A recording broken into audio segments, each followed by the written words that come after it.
I woke up that morning with an email notification on my phone. It was from my wife. Simple enough, right? But this email, the way she worded it, stuck with me all day. Hi, I think we need to have a talk tonight. I've been thinking a lot. We're doing a 90-day trial. You can't take it personally, just a reevaluation period. Let's meet after dinner. I stared at the message for what felt like an eternity. Reevaluation period? A trial? For what? I had no idea what she was talking about, but the more I thought about it, the more it made me uneasy. We had no major arguments lately, no huge blow-ups. Things had been fine. But fine wasn't good enough, right? Apparently, fine was enough for her to decide that our marriage needed a trial period, as if I were an employee being evaluated for a position. I spent the entire workday trying to decipher what that email meant. Was she looking for some kind of change in me? A deeper connection? Or maybe, just maybe, she was trying to tell me something that she couldn't say face to face. The problem was, I couldn't figure out what it was. Every attempt to get in touch with her before tonight, text, call, even a simple, hey, what's going on, was ignored. Every message read, and no response. By the time I came home, I felt like I was walking into a courtroom, not my living room. My wife, Grace, was sitting on the couch in the same place she always sat, but tonight, there was something different about her. A coldness in the air, a distance in her eyes that I couldn't remember seeing before. Hi, I said, trying to sound casual, but it was useless. The air between us was thick, charged. I felt like I was in the middle of a storm, but I didn't know which way the wind was blowing. Hey, she replied, but there was no warmth in her voice. She didn't smile like she usually did. Sit down, we need to talk. I hesitated for a moment before sitting across from her, my stomach tightening. I could already feel the weight of the conversation that was coming. I've been thinking, she started, folding her hands in her lap. About us. About everything. I've been feeling disconnected. We've been in a rut for a while now, and I don't think things are going to change unless we really look at them. So here's the deal. She paused, taking a breath, as if preparing herself for something difficult. 90 days, she said flatly. A trial. I need to see if we can fix this or if we should go our separate ways. No pressure, but at the end of this period, I'll make a decision. A clear one. I blinked, trying to process what she was saying. A trial? I repeated, my voice barely audible. Are you serious? I am. I think we need to see if we can work through whatever's wrong. I can't keep pretending like everything is fine when it's not. Grace's gaze didn't soften, didn't give me any reassurance. The 90 days will be our chance to figure it out, one way or another. It'll be a test, Marcus. A test for both of us. I felt my pulse racing. A test? A trial? It was like I was being judged, but I had no idea what the rules of this trial were. What exactly was I supposed to do? What was I supposed to prove? I opened my mouth to respond, to ask her what the hell she meant by any of this, but no words came out. Instead, I just nodded. Okay, I finally said. I'll do whatever it takes. Grace stood up and walked toward the kitchen, leaving me sitting there, stunned, alone with my thoughts. My mind was spinning. Was I being pushed out of my own marriage?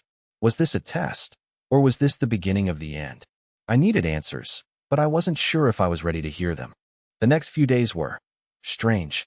I tried to go about my normal routine, pretending like everything was fine, but every time I looked at Grace, I couldn't shake the feeling that something had shifted between us. Her coldness was almost palpable now. It was like we were strangers living in the same house, with a thin, invisible wall dividing us. She didn't act like herself. No more late-night talks, no more joking around. Her warmth seemed to have evaporated. If I tried to hold her hand, she would pull away. If I tried to make dinner together like we used to, she'd simply nod and disappear into her office, leaving me alone in the kitchen. The things we used to do without thinking had become awkward and forced. I couldn't figure out why. Was this her test for me? Or was this the result of whatever had been building up in her for months? The 90-day trial loomed over me like a ticking clock, each day feeling like I was walking on eggshells. What did I need to prove? What did she want me to do? I didn't understand. Grace had always been straightforward, but this felt like a game where I didn't even know the rules. One evening, she sat me down after dinner. This time, there was no hesitation in her voice. We need to talk about the ground rules, she said, locking eyes with me. It wasn't a request. It was a statement. I felt a shiver run down my spine. I need to see that you're willing to change, that you're committed to this relationship. I'm not just going to hand over my trust, Marcus. You need to earn it back. It's not about what you say. It's about what you do. I nodded, unsure of what exactly she wanted me to do. I'll do whatever you need. Just tell me what I'm supposed to do. Grace's gaze softened, but there was no warmth there. It was cold, calculated. It's not about doing things for me. It's about changing how we've been.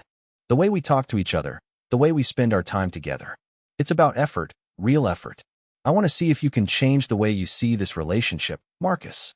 Can you stop taking me for granted? Can you stop assuming that everything will be fine without putting in the work? I wanted to argue. I wanted to tell her that I didn't take her for granted. I had always tried to make her feel special, to make her feel loved. But what good would that do? Grace wasn't asking for more love. She was asking for something else. Something deeper. Something I wasn't sure I had. I understand, I said, even though I didn't. So, what do you want me to do? How do I show you that I'm committed? She smiled, a smile that didn't reach her eyes. It's not about big gestures. It's about consistency. I want to see that you can be patient, that you're willing to listen, to make an effort every day. It's about small things, Marcus. It's about making me feel important again. I had no idea what she meant by making her feel important again. We were married. We had shared dreams, hopes, and memories. How had we gotten so far off course? How had we gone from being in sync to feeling like we were living parallel lives? The rules of this trial seemed simple enough. Show effort, listen, be patient. But I had no idea what that would look like in practice. Could I really change the way I had been in this marriage? Could I force myself to act like a man I didn't even recognize? The days dragged on, and I tried. I really did. I made dinner more often. I started picking up the slack around the house. I took her out on dates again, like when we first met. But no matter what I did, it felt like she was always a step ahead of me, analyzing my every move, scrutinizing my actions. She would nod or smile occasionally, but there was never any real connection. I would catch her looking at me in a way that made my stomach twist, like she was trying to figure me out. It was like I was under a microscope, every part of me being dissected, analyzed, judged. But it wasn't until week 4 that the real test came. I was out with some friends one night, just a casual get-together at a bar. Nothing fancy. Grace had given me the green light to go, telling me she was going to have a quiet evening at home. But when I checked my phone during a break in conversation, I saw a message from her that made my heart stop. I think I need some space. Maybe we both do. But you need to prove something to me before I can go any further. The message was brief, yet loaded with meaning. Prove something to her. What did she mean? I had been trying, hadn't I? Was I failing? What was happening? When I got home that night, she was sitting on the couch in silence, staring at the wall. Her eyes didn't meet mine when I walked in. I could feel the air between us had thickened. There was something different about her now. She seemed detached. It was as though she had already made up her mind, like the trial was over before I even knew it had begun. Grace, I said softly, almost afraid to speak. She didn't respond at first, and when she finally did, her voice was a whisper. I'm done, Marcus. You didn't prove anything. The trial is over. I froze. The room spun around me. The 90-day trial had turned into a final verdict, a decision that I hadn't seen coming. I was crushed. I didn't know how to react. I'm sorry, she whispered, but her words felt empty. I'm just not sure I can keep going like this. You didn't change. You didn't listen. Not the way I needed you to. The words hung in the air like smoke, choking any hope I had left. I'm done, Marcus. Those words, that finality, hit harder than anything I could have imagined. I stood there, frozen in the doorway, feeling my heart crash against my chest as if it were physically breaking. I hadn't expected it to end like this. I thought I was still in the game, that I had a shot at fixing things. But now, with her sitting there, distant and cold, I realized I was the last person to know that the trial had already been decided. For a moment, I couldn't even comprehend what she was saying. She wasn't angry. She wasn't shouting.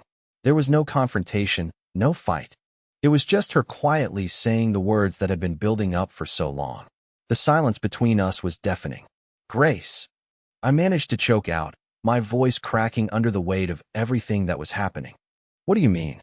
We were supposed to be figuring this out together. I thought we were still trying. Her eyes met mine, but there was no warmth there, no understanding. We were, she said, but it felt rehearsed, as if she had been preparing for this moment long before it arrived. But you didn't change, Marcus. You kept doing the same things, saying the same things. You thought throwing out some romantic gestures would fix everything, but it didn't. It never was about that. It was about understanding me, about being present, about looking at us and realizing what was missing. And you didn't do that. Her words stung, each one a reminder of all the times I had tried, probably too hard and too late. I'd fallen into the trap of thinking I could just do my way back into her heart. But in doing so, I had missed the point entirely. She was asking for something deeper, something more genuine than the surface-level gestures I had offered. And now, it was too late. I thought I was showing you that I cared, I said, my voice barely above a whisper. But if that's not enough, then what is?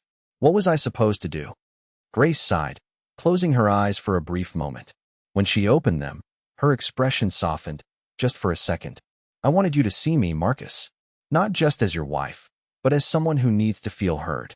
Someone who needs more than just the physical part of this marriage. I needed you to listen, to understand what I've been saying for months. The realization hit me like a ton of bricks. I had been so focused on fixing the symptoms, on changing things externally, that I hadn't taken the time to understand the root of the problem. She wasn't asking for more gifts, more dates, or more attention. She was asking for me to see her, truly see her, and understand what she was going through emotionally.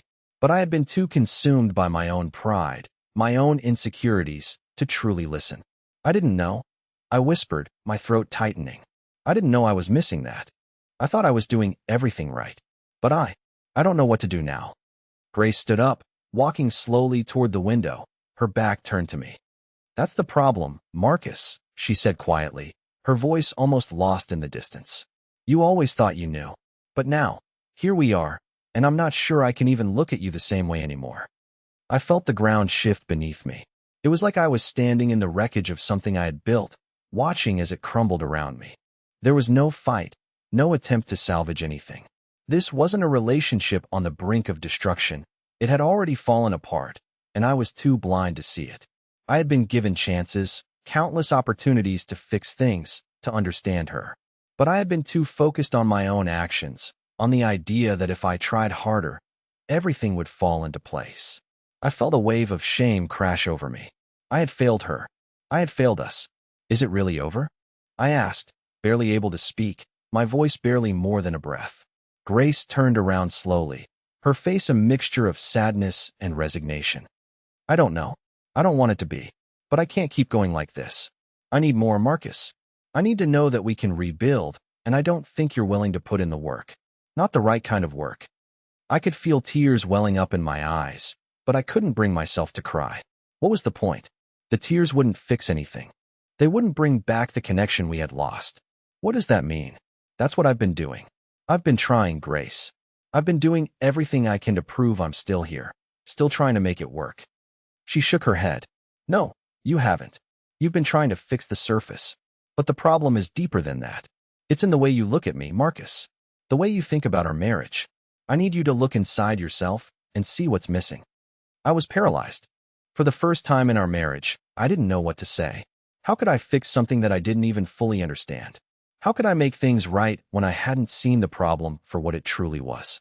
I stood there, staring at her, feeling the walls closing in. And that's when I realized, this wasn't a 90-day trial. This wasn't a phase. This wasn't a test to see if I could prove myself worthy of her love. No, this was the end of something. The end of the person I had once been in her eyes. I wasn't sure if I would ever get another chance to prove myself. Maybe it was too late.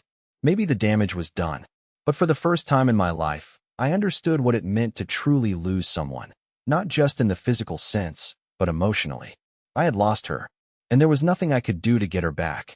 The days after Grace's declaration felt like I was walking through thick fog, unable to see where I was going or what I was doing. I tried to go to work, tried to keep up with the daily routine, but every step felt like a lie. Every word I spoke, every glance I exchanged with a colleague, felt hollow.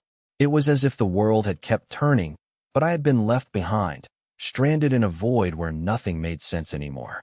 Grace had become a shadow in the house, moving through the rooms with a quiet, almost ghostly presence. We didn't argue. We didn't shout. There were no angry words exchanged, no slammed doors, no tear-filled confrontations. Instead, there was nothing. A deep silence that hung between us like an impenetrable wall. She would pass me in the hallway without saying a word, her face expressionless, and the weight of that silence pressed down on me with each passing day. I kept telling myself I could fix it.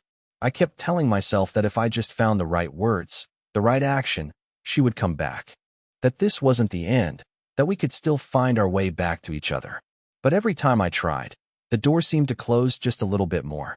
I had tried to be patient, to understand, to listen, but Grace was no longer the woman I had married. She had changed, or perhaps I had changed, and now everything felt irreparably broken. It was on the 6th night after the conversation that I found myself sitting in the living room, staring at the empty space where she used to sit beside me. The space that had once been filled with laughter and conversation now felt cold, uninviting. I could hear the hum of the refrigerator in the kitchen, the ticking of the clock on the wall, but none of it brought any comfort. All I could hear was the sound of my own heart beating faster, harder, as I waited for her to say something, to give me some sign that this wasn't truly the end. Finally, I couldn't take it anymore. I had to know. I had to understand if there was any way to fix this, or if we had already passed the point of no return. I stood up and walked toward the bedroom, my heart pounding in my chest. Grace was sitting at the edge of the bed, her back turned to me as she scrolled through her phone. The sight of her, so distant, so removed, made my chest tighten. "Grace, we need to talk," I said, my voice steady despite the storm raging inside me. She didn't immediately respond. She didn't even look up. I could feel her pulling away even more, like a person sinking deeper into quicksand. Finally, after what felt like an eternity, she placed the phone down and turned toward me. Her face was expressionless, but there was something in her eyes that I couldn't quite decipher. Resentment? Regret? Or something else entirely? "What is there to talk about, Marcus?" she asked, her voice almost flat. "You know what I'm going to say. You already know how this ends." "I don't, Grace," I replied, desperate for a chance to make her see that I still cared. "I don't know. I don't know what happened, but I'm not ready to give up on us. I'm not ready to lose you. Please, just tell me what you need from me. I'll do anything." She looked at me for a long moment, her eyes searching mine like she was looking for something I couldn't provide. "You don't get it, do you?" she said quietly, almost as if speaking to herself. "You don't understand how hard this has been for me. I've been here for months, trying to make this work. But I've been talking to a wall. And now, all of a sudden, you want to fix it. But you didn't listen before, Marcus. You didn't care enough to listen." The words felt like a slap across the face, but they were the truth. I hadn't listened. I had been so caught up in what I thought was right, so focused on what I thought she wanted, that I had never stopped to ask her what she really needed. She had been asking for more than just gestures or change. She had been asking for connection, for understanding, and I hadn't given it to her.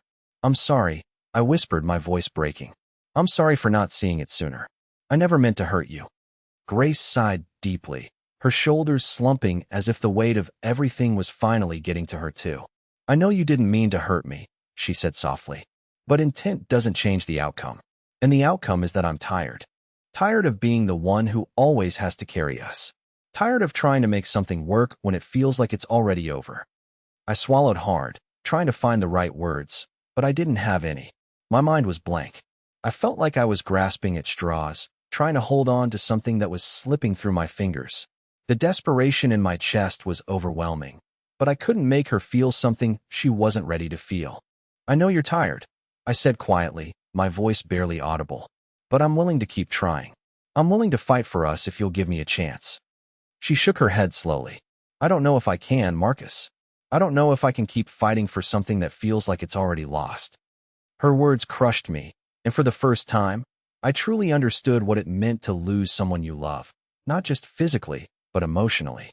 I had lost her, and no amount of effort or apologies could bring her back. The trial wasn't about proving my love for her. It was about showing her that I had lost sight of what truly mattered. And now, the consequences were unfolding before my eyes. Grace stood up and walked toward the door, her steps slow, deliberate. "I think it's time we take a break, Marcus," she said, her voice cold, almost final. "I need space. I need to figure out if this is even worth saving anymore." I felt like the floor had dropped out from under me. A break? Was that what this had become? Another chance for her to decide if we were worth it? If I was worth it? I nodded, unable to speak. There was nothing left to say. I watched her walk away, her figure disappearing down the hallway, and I realized something then. This wasn't just the end of our relationship. It was the end of the person I had once been. The man who thought love was enough. The man who thought he could fix everything with good intentions. It had been a week since Grace told me she needed space, but it felt like a lifetime. Every time I came home, the house felt more empty, more silent. I started spending more time at work, hoping the hours would pass quicker, hoping the noise and distractions would drown out the thoughts swirling in my head. I couldn't escape the haunting reality of what had happened. Every time I closed my eyes, I could see her face, the expression of exhaustion, of resignation. I had tried so hard to keep everything together, but in the end, I was left standing alone, in the rubble of something I couldn't fix. I had failed her, and now she was slipping through my fingers. I remember the first day I came home to find her things packed. Grace had taken some of her clothes, a few books, and a few items that had once been so familiar.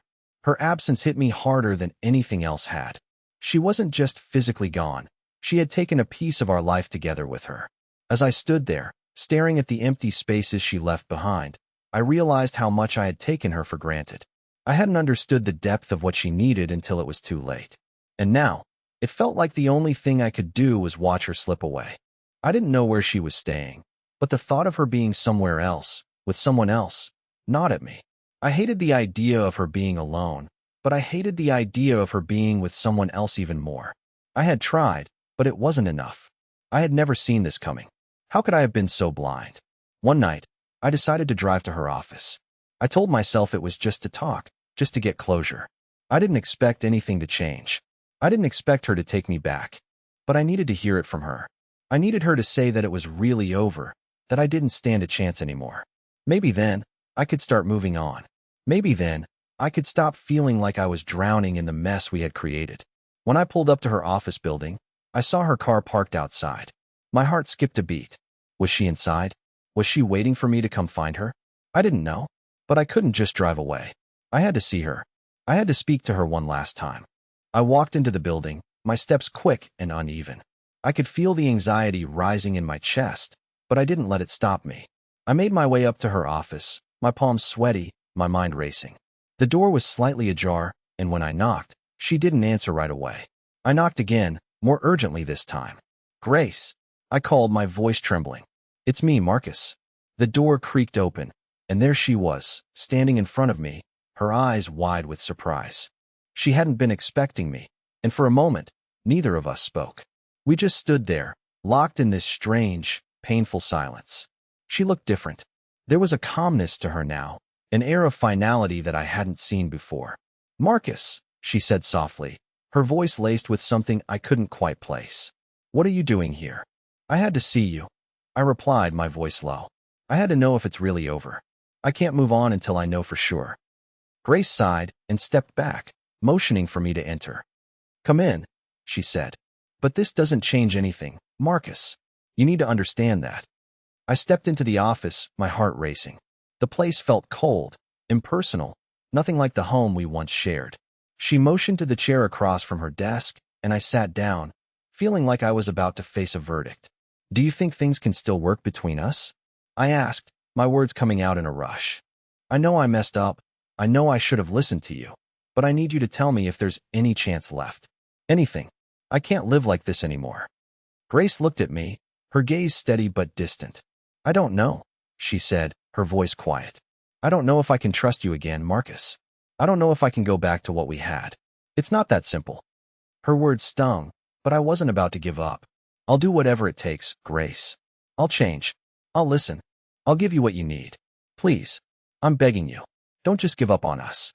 She shook her head slowly. "You don't get it, do you? It's not about what you can do. It's about what I need. I need to feel valued, to feel like I'm more than just a part of your life. I need to feel like I'm not the only one holding this relationship together. And, Marcus, I've been doing that for a long time." I swallowed hard, my throat tight with emotion. "I never meant to make you feel that way. I've always loved you, Grace. I didn't realize how much I was taking you for granted." I thought love was enough, but I see now that it's not. Please, give me a chance to make it right. There was a long pause as Grace looked at me, her eyes searching mine as if trying to decide if I was truly capable of change. I don't know if I can believe you anymore, she whispered, her voice soft but final. I don't know if I can trust you to keep your promises. The pain in her words cut through me, sharper than any insult could. I had failed her in the one area I should have been strongest, trust. And now, there was no way to fix that. There were no more chances left. I'm sorry, I said, my voice barely a whisper. I'm sorry for everything. I didn't realize how much you needed me to listen, to be there for you. I know I can't change the past, but I need you to know that I'm willing to do whatever it takes to be the man you need me to be. Grace looked at me for a long time, her expression unreadable. Then, slowly, she stood up and walked over to the window, looking out at the city below. I don't know, Marcus. I don't know if I can give you that chance. I don't know if I can trust you again. She turned back to face me, her eyes filled with sadness. I don't want to keep hurting, and I don't want to keep hurting you. Maybe it's better this way. My heart shattered as I stood there, helpless. This was it. The end of something I had fought for, something I thought was unbreakable. I had hoped against hope that there would be a way out, that we could somehow salvage what was left. But as Grace stood there, the finality in her voice told me that there was no coming back. And as I walked out of that office, I knew it was over. There would be no more second chances. No more hopes of things going back to the way they were. I had lost her, and there was nothing I could do to change that. The days after that meeting with Grace felt like I was drowning. I had never known how quickly you could lose control of your own life until I had stood in that office, watching as everything I thought I understood about my marriage, my future, my self-worth, crumbled into dust. Grace hadn't just closed a door. She had slammed it in my face, leaving me outside with nothing but the weight of her words echoing in my mind. I tried to distract myself. I buried myself in work, hoping the exhaustion would numb the constant ache in my chest. I called friends, people who hadn't seen me in months, hoping they could fill the silence, the space that Grace had left behind. But nothing worked. I was going through the motions, faking smiles, offering casual conversation, all the while feeling like I was empty inside. I was existing, not living. There were moments when I caught myself staring at my phone, waiting for a message from Grace. I didn't know what I expected, her to suddenly change her mind, to tell me that everything had been a misunderstanding. But deep down, I knew she wasn't going to text me. She wasn't going to reach out. I was the one who had failed her, the one who had pushed her to this point. She had made up her mind, and I was the one left picking up the pieces. Then, one evening, after I had returned from a long day at work, I found myself staring at the empty space beside the bed. Grace's side was untouched, as if she had never been there. I hadn't been able to bring myself to sleep in our bed after she had left. Instead, I had taken refuge on the couch, retreating into the one place where I didn't have to face the remnants of what we had built. But that night, I couldn't ignore it anymore. I stood there, looking at the space where she used to sleep, and I felt an overwhelming surge of regret. I thought back to everything I had done wrong, to every moment where I could have chosen to listen, to change, to be there for her. But I hadn't. And now, I was paying the price for it. I knew I couldn't go on like this forever. I couldn't keep pretending that I was fine when I wasn't. Something had to change. But what? Could I really change anything now? Had I already pushed her too far? I picked up my phone and opened her contact. My thumb hovered over the screen. What would I even say? Would it be enough to ask for one more chance? Would she even want to hear from me again? But as much as I tried to convince myself that reaching out was a mistake, I couldn't help but feel the pull. I had to know if there was still a chance. I had to know if I could still fix this. I typed out a message, hesitating with each word. Grace, I know I don't deserve a second chance, but I can't live with the idea that I didn't do everything I could to make things right. I'm sorry for everything. I'm sorry for not listening. I've made a lot of mistakes, and I don't expect you to forgive me. But please, just let me explain. I read it over, my heart pounding in my chest, and then hit send. Almost immediately, the familiar 3 dots appeared, signaling that she was typing. My breath caught in my throat. Was she going to respond? Was this the moment everything could change? But then, after what felt like an eternity, the dots disappeared. No response. I waited. And waited. Nothing. I didn't know what I had been expecting. A miracle? A change of heart? But the truth hit me hard. Grace had already made her decision, and there was nothing I could do to undo the damage I had caused. I had been living in a fantasy, hoping for an impossible outcome. For the rest of the night, I sat there in the dark, staring at my phone, waiting for something that would never come. My mind kept replaying our last conversation, her face, her words, the finality in her tone. I had broken her trust, and I hadn't even realized it until it was too late. I hadn't seen the distance between us until it became a chasm too wide to cross. And now, I was staring into that abyss, feeling like I had lost everything that mattered. The next few days were a blur. I tried to go to work, tried to act like I was fine, but it was all a facade. I wasn't fine. I wasn't even close to being fine. I was falling apart, piece by piece, and I had no idea how to fix myself, let alone my marriage. Grace's absence was a constant reminder of my failures. Every time I came home to an empty house, every time I ate alone, I was reminded of how badly I had screwed up. I kept thinking about her laugh, the way she used to look at me when I made a stupid joke, the way her eyes would soften when I touched her. I missed the little things. I missed everything about her. But none of it mattered anymore. Then, one night, about a week after I sent that last message, something unexpected happened. I was sitting on the couch, staring at the TV, but not really watching it. My mind was consumed by thoughts of Grace. And that's when my phone rang.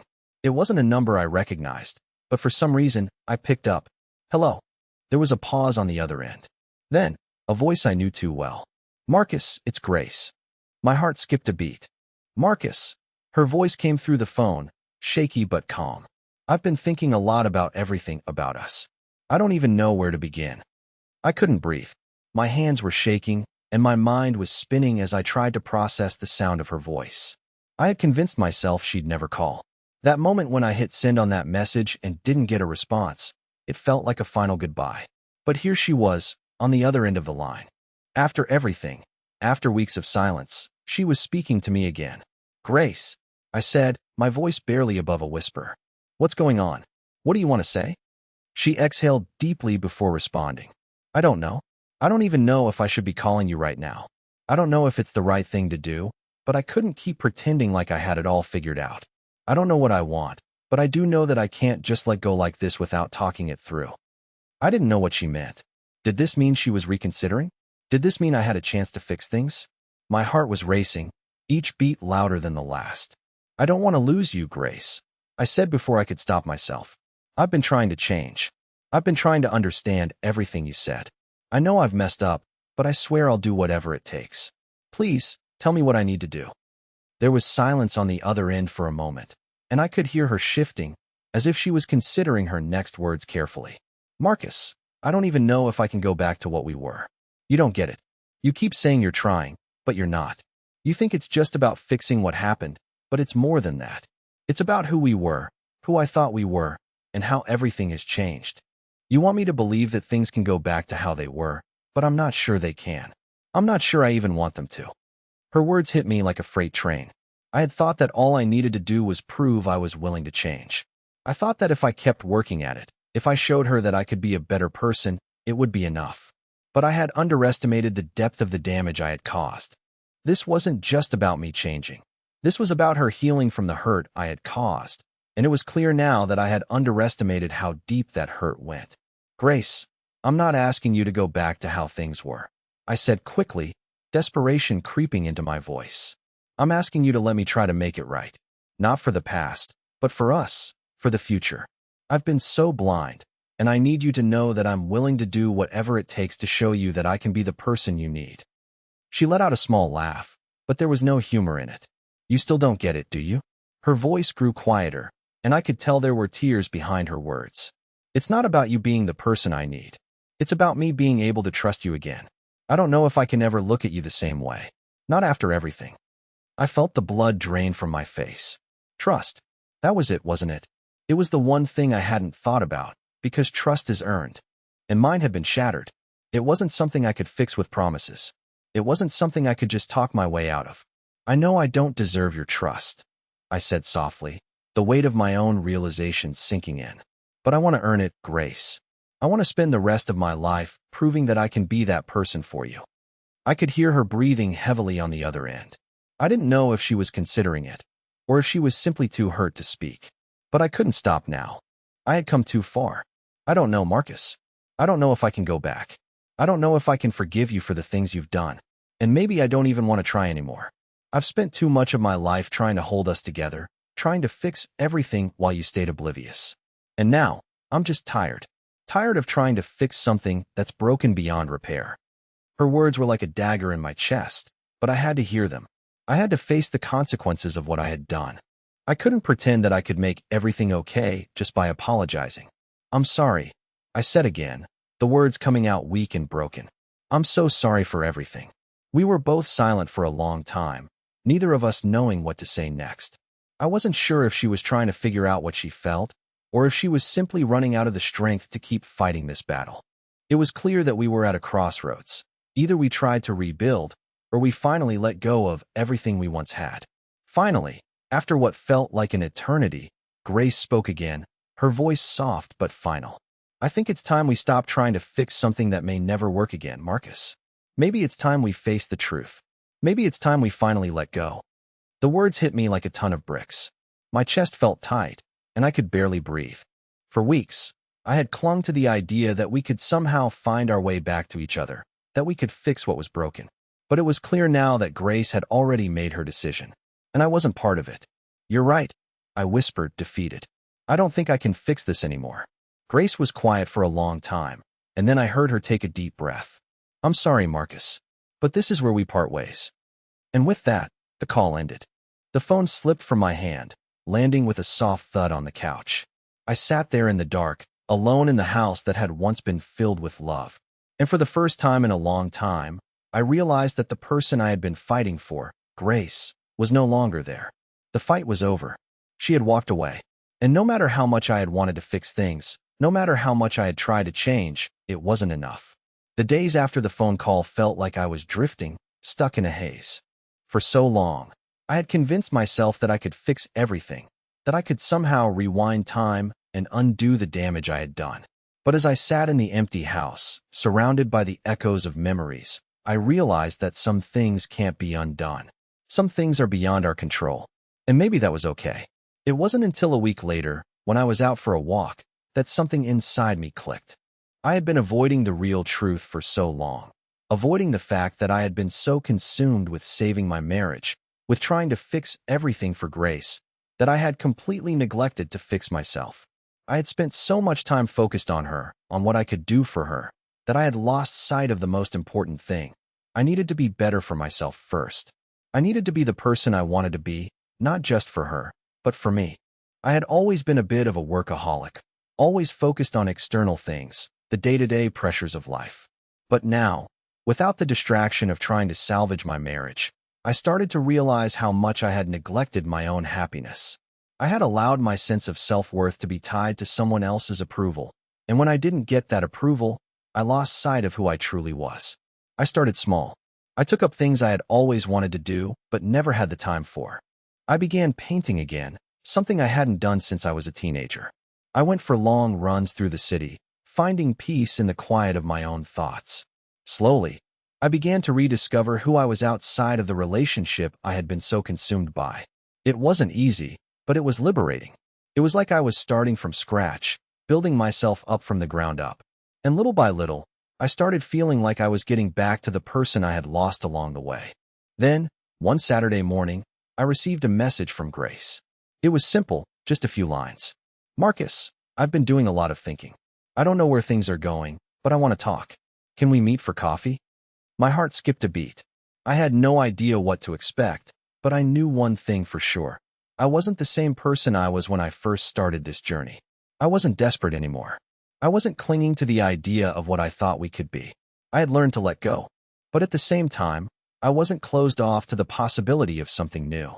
I wasn't looking for the old us. I was just open to seeing what could come from whatever had changed. I agreed to meet her, and when we sat down at the small cafe we used to frequent, it felt different. It wasn't the same conversation we would have had a month ago, filled with hurt and confusion. This time, it was different. Grace looked at me, her eyes softer, her expression calmer. I've been watching you, she said quietly, her voice steady. Not in a weird way, she added with a small smile. but I've been seeing the way you've been taking care of yourself. And I can't tell you how much that means to me. I don't think I realized how much you needed to focus on yourself, Marcus. You needed to find your own happiness again. I've been seeing that in you, and it's making me realize something. I listened, my heart pounding, but this time, it wasn't from desperation. It was from hope. Hope that whatever we had once lost, we could find again, but only if we were willing to rebuild from the ground up. I think we both needed to grow. I needed to understand that I wasn't just your wife, I was me first. And you needed to find your own way, too. I've seen the effort you've put into changing. And I think that's something worth exploring again. Not to go back to what we were, but to see what we could be now. I didn't know what to say. My emotions were tangled up inside me. But for the first time in a long time, I felt like I was seeing a glimpse of hope. Not for the relationship that had fallen apart, but for the possibility of something new. I didn't need to fix everything. I just needed to be present. I needed to listen. And this time, I could do that. I don't want to rush anything, Grace, I said slowly, trying to keep my voice steady. But I think I'm ready to try again. Not for the past, but for what could be in the future. Maybe we can build something better. She smiled, the warmth returning to her eyes. I think I'm ready for that too. I'm not saying it will be easy, Marcus, but I'm willing to try. And with that, for the first time in a long time, I felt like I could breathe again. Not because everything was fixed, not because we had all the answers, but because I knew that sometimes the hardest thing to do is to let go of the past and let the future unfold in its own time. We didn't walk out of that cafe with all the answers, and we certainly didn't walk out with everything magically fixed. But we walked out knowing that we were both willing to try again, to take the time to rebuild, not just our relationship, but ourselves. And maybe, just maybe, that was enough.